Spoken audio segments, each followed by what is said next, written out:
Hello friends, आपका स्वागत है आपके अपने चैनल पर। और सबसे पहले आज इस वीडियो में हम क्या आपके साथ डिस्कस करने वाले हैं ये चर्चा करते हैं। सबसे पहले आप देख रहे हैं स्क्रीन पर आईडीएफसी फर्स्ट बैंक के रिजल्ट।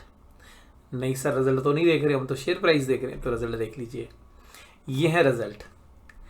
और इन रिजल्ट के अलावा कुछ और भी इंफॉर्मेशन है, लेकिन मैं ब्रॉडली जो है आपके साथ जो डिस्कस करूंगा वो खाली रिजल्ट ही डिस्कस करने वाला हूँ। तो सबसे खास बात क्या है इस रिजल्ट के अंदर, देखिएगा। रिजल्ट जानने से पहले एक बात आपको समझनी पड़ेगी कि result quarter on quarter basis पर हम एनालिसिस करेंगे।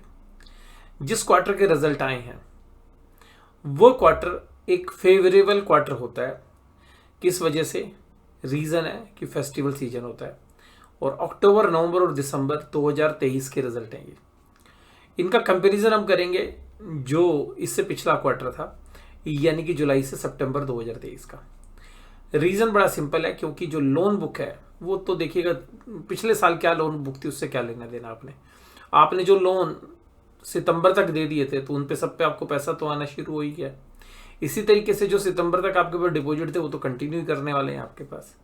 तो अल्टीमेटली जो हम रिजल्ट एनालिसिस करते हैं उसमें मुझे बैंकिंग में ईयर इन ईयर का कोई औचित्य नजर नहीं आता, इसलिए जो मेरा रिजल्ट एनालिसिस है वो आपको क्वार्टर ऑन क्वार्टर बेसिस पर ही हम करेंगे। अब सबसे खास बात यह कि इस क्वार्टर में हुआ क्या है विशेष रूप से। देखिएगा, इस क्वार्टर में विशेष रूप से एक कैपिटल स्ट्रक्चर चेंज हुआ है। कैपिटल स्ट्रक्चर चेंज का मतलब क्या होता है कि आपने कैपिटल को बढ़ा लिया है। आपकी जो कैपिटल का जो मिक्स है वो भी बदल गया, आपका स्ट्रक्चर भी बदल गया। आपने 3,000 करोड़ की एडिशनल इक्विटी इस बार जो है इस क्वार्टर के अंदर फर्दर रेज किया, यानी कि कंपनी ने अपनी कैपिटल एडिक्वेसी रेशियो तो मेंटेन कर ली। लेकिन होता क्या है कि इस समय जो एग्जिस्टिंग शेयर होल्डर्स हैं वो बेचारे परेशान रहते हैं कि अगर बैंक का प्रॉफिट भी बढ़ रहा है तब भी ईपीएस नहीं बढ़ती। ये कुछ उसी तरीके से मान लीजिएगा आप एक कंपनी के 100% ओनर हैं और आप मान लीजिएगा आपके पास एक होटल है और उस होटल से आप 5 लाख रुपए कमाते हैं, तो आपको आपकी ईपीएस हुई 5 लाख।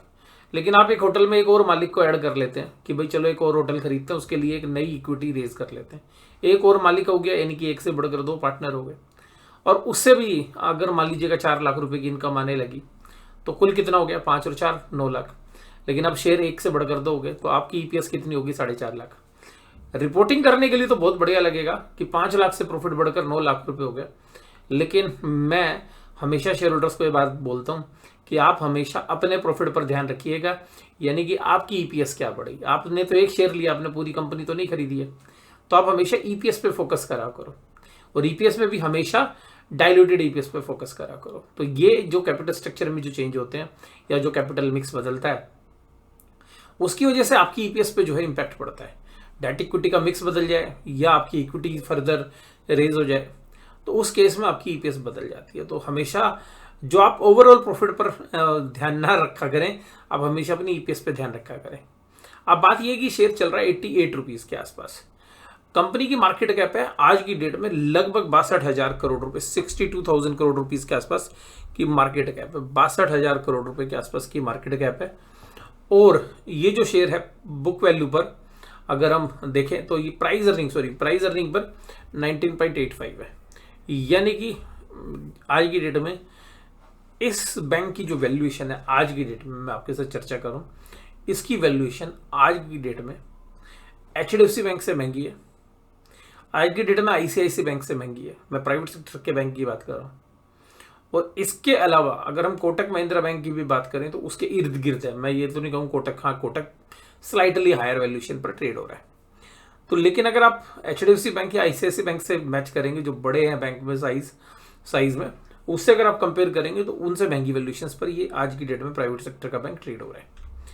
अब देखिएगा इस क्वार्टर के अंदर रिजल्ट में क्या था खास। देखिएगा ये बैंक ना एक ग्रोइंग बैंक है, नो डाउट, इसमें कोई डाउट नहीं होना चाहिए कि भाई ये बैंक ग्रो कर रहा है नहीं कर रहा है।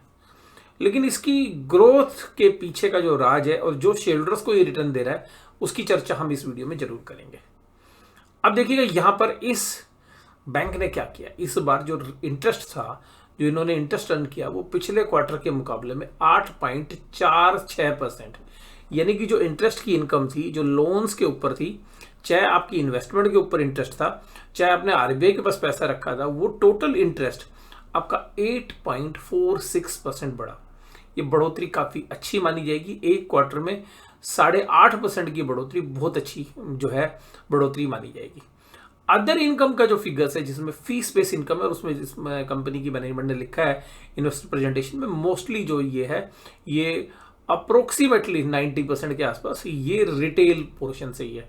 तो ये भी इस बैंक के लिए काफी गुड एंड वेल है कि 6% का इन्होंने अदर इनकम के अंदर, जो फीस बेस इनकम है उसके अंदर इन्होंने एक्सपेंशन किया है, वो भी 6% है। तो कुल मिलाकर बहुत ही बढ़िया आपको टॉप लाइन, यानी कि जो ऊपर से जो इनकम्स की जो फिगर्स हैं वो आपको क्वार्टर ऑन क्वार्टर बहुत अच्छी ग्रो करती हुई नजर आई है।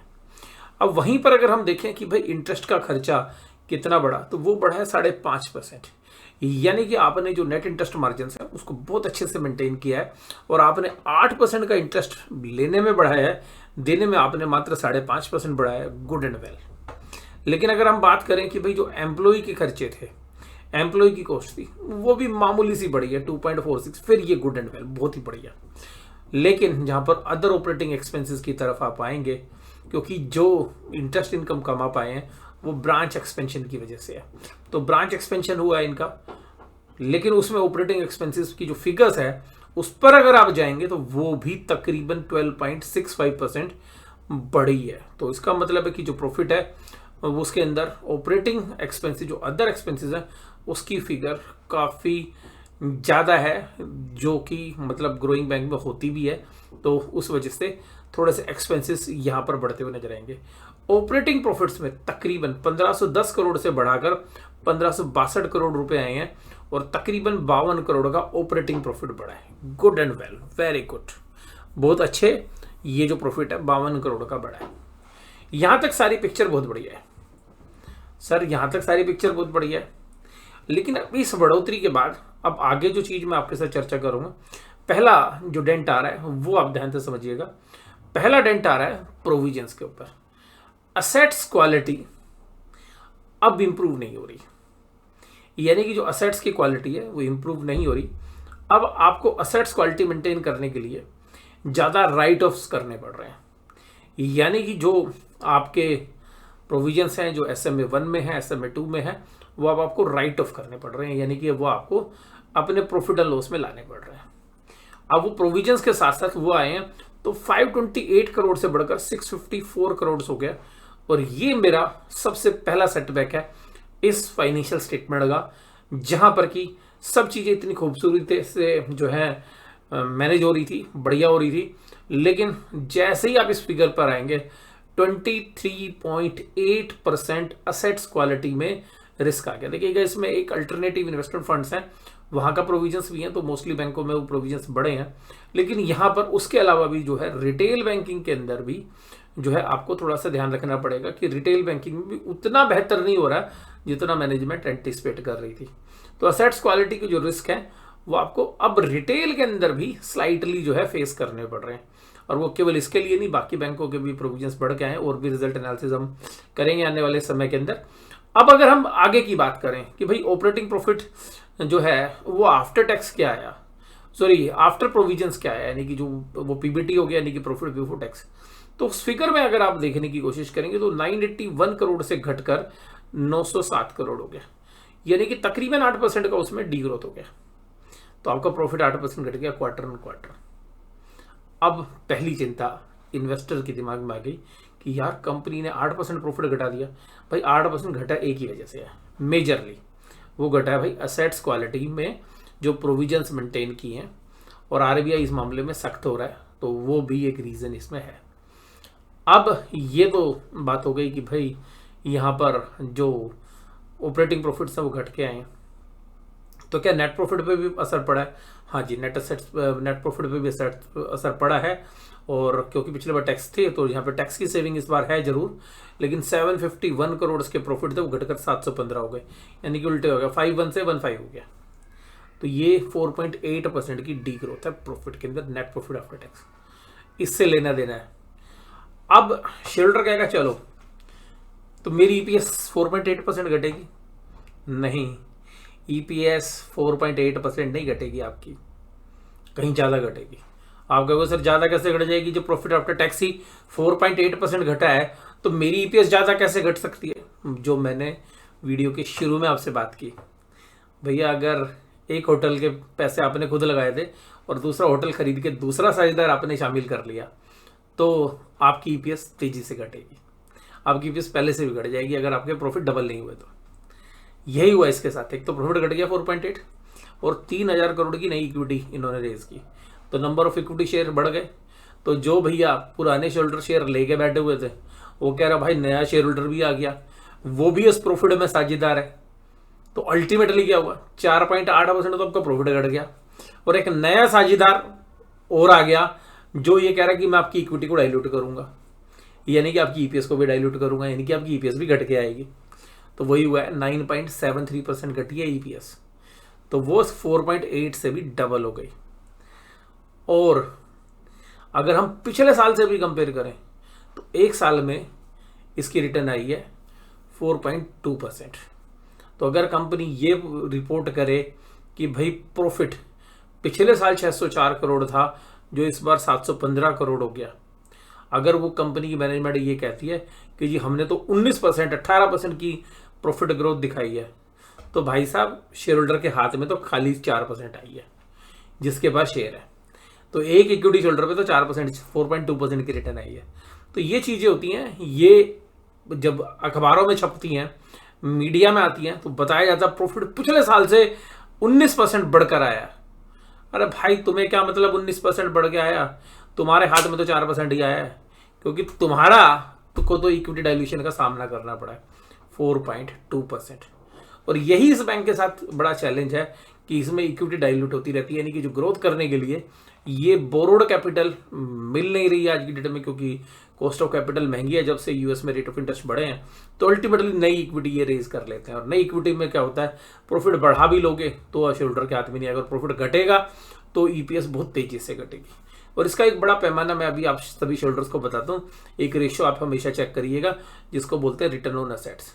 तो रिटर्न ऑन असेट्स आपको इंडिकेट करेगी, पिछले साल सेम क्वार्टर में 1.1% की रिटर्न थी, यानी कि कंपनी की जो बैलेंस शीट है, पूरी बैलेंस शीट के टोटल को अगर टोटल को हम एक साइड में लिख लें और प्रॉफिट को उस टोटल एसेट से डिवाइड कर दें तो वो जो रेशियो निकल कर आती है उसको बोलते हैं रिटर्न ऑन एसेट्स।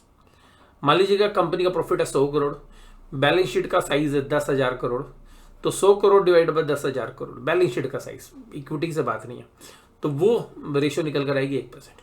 इसने कमाया 1.11%। लेकिन उस बैलेंस शीट में क्या होता है, डिपॉजिटर का पैसा भी होता है, शेयर होल्डर का पैसा भी होता है। तो हमें तो शेयर होल्डर को देखनी है भाई मेरी रिटर्न ऑन इक्विटी कितनी आई है, तो हम दूसरी स्लाइड में आपके साथ चर्चा करेंगे कि रिटर्न ऑन इक्विटी कितनी आई है। तो इस वीडियो में मैं आपको केवल बस यही बताना चाह रहा हूँ कि असेट्स क्वालिटी इनकी अच्छी हुई है, लेकिन असेट्स क्वालिटी कैसे अच्छी हुई है, अपने राइट ऑफ कर दिया। इन्होंने कहा भाई अब ये लॉस हो गया, अब इसको बैलेंस शीट से हटाओ, और इसलिए इन्होंने जो है 2.1 से 2.04 दिखा रही है, बट इन्होंने हिट लिया है बैलेंस शीट में इस बार, और नेट एनपीए में कोई भी बढ़ोतरी और घटोतरी नहीं हुई है, ना तो बढ़े ना घटे पिछले क्वार्टर से। तो ये जो सारी बात है ये आपको समझ में आनी चाहिए। देखिएगा अब नेटवर्थ से देखते हैं ना हम कभी किसी भी कि भाई 263517 यानी कि 26,351 करोड़ से बढ़कर जो नेटवर्थ है वो 30,102 करोड़ हो गई, तो हमें खुश हो जाना चाहिए कि बढ़ के भाई बहुत बढ़िया हो गई, ठीक है जी, 15-16% बढ़ गई। बट माय डियर इसमें से ना 3,000 करोड़ तो ना, ये 26,351 करोड़ है, इसमें 3,000 करोड़ जोड़ लो तो 29,351 करोड़ तो वैसे ही हो गई। तो जो बाकी बढ़ी है वो मामूली से प्रॉफिट से बढ़ी है, तो मेजरली नए शेयर इशू करके जो है नेटवर्थ बढ़ी है। अब इस नेटवर्थ से आपको बुक वैल्यू निकल जाएगी, तो 30,102 करोड़ बैलेंस शीट की वैल्यू है, और मार्केट की में वो शेयर कहाँ पे ट्रेड हो रहा है, 61,000 करोड़ पे। तो 30,000 करोड़ की नेटवर्थ कहाँ पे हो रही है, 61,000 पे, यानी कि 1.02 जो है वो 2 times of price to book value, यानी कि बुक वैल्यू इससे डबल है, सॉरी बुक वैल्यू से मार्केट कैप डबल है, यानी कि price to book value 2 times है आपकी। तो आपकी जो रिटर्न्स ऑन असेट्स है वो 0.5% हो गई, मतलब 1.06 है तो 0.53 हो गई। और किसी भी शेयर में बैंकिंग में निवेश करने से पहले आपको effective return on assets, return on assets को मत देखा करो, रिटर्न ऑन एसेट्स को प्राइस टू बुक वैल्यू से डिवाइड करो। जैसे इस केस में 2 है तो 1.06 को डिवाइड करो 2 से, तो वो आती है 0.53, ये 1 से कहीं ज़्यादा कम है। तो अल्टीमेटली ये शेयर स्लाइटली आपको ओवर वैल्यूड ही है। अगर हम इसकी ग्रोथ भी मान के चले 15-16%, तब भी आप ये मान के चलेंगे कि ये शेयर 15 से 20% जो है अभी भी ओवर वैल्यूड है। और अगर हम पीयर कंपैरिजन करें तो अभी जो ग्रोथ के मामले में देखिएगा, बैंकों में ग्रोथ में तो चैलेंज सभी में था, तो इसने भी वो चैलेंज फेस किया है। बट मोरलेस जो बड़े स्टेबलाइज बैंक है वो भी इससे ज़्यादा ग्रोथ दिखा पा रहे हैं। ऐसा नहीं है कि खाली यही बैंक जो है ग्रोथ कर रहा है, और इसको बार बार कैपिटल चाहिए हो रही है, और इसका जो इक्विटी डाइल्यूशन है वो थोड़ा सा ज़्यादा हो रहा है। तो बाकी चर्चा करेंगे। देखिएगा इनका एक विजन भी है आगे, विजन 29। तो वो विजन 29 में कंपनी की मैनेजमेंट क्या बोलती है उस पर भी चर्चा करेंगे। कुल मिलाकर रिजल्ट अगर ओवरऑल देखें तो प्रॉफिटेबिलिटी घटकर आई है और 4.8% प्रॉफिट घटा है। साल दर साल देखेंगे तो 19% के आसपास जो है प्रॉफिट जंप है, लेकिन उसमें 3000 करोड़ की इन्होंने अक्टूबर में इक्विटी, तो ईयर ऑन ईयर बेसिस पे तो आपको ठीक लगेंगे रिजल्ट। लेकिन इक्विटी के शेयर होल्डर को तो उसको भी कुछ ज़्यादा नहीं मिल रहा है। 0.96 से 1 रुपये की EPS आई है। तो शेयर होल्डर के एंगल से देखोगे तो मात्र 4% की रिटर्न है, जितनी सेविंग बैंक के ऊपर आपको इंटरेस्ट मिल जाया करते हैं। तो आज की इस वीडियो में बस केवल इतना ही, और आगे भी चल के हम आपके साथ और कुछ बैंकों के रिजल्ट एनालिसिस करेंगे। और इसके अंदर भी जो इसका फोकस है 29 का, जो सेकंड गाइडेंस है इनकी, तो उस पर भी चर्चा करते हैं अगली वीडियो के अंदर। ये वीडियो आपको कैसी लगी जरूर से जरूर आप मुझे कमेंट में बताइएगा। वीडियो देखने के लिए धन्यवाद। Thank you very much.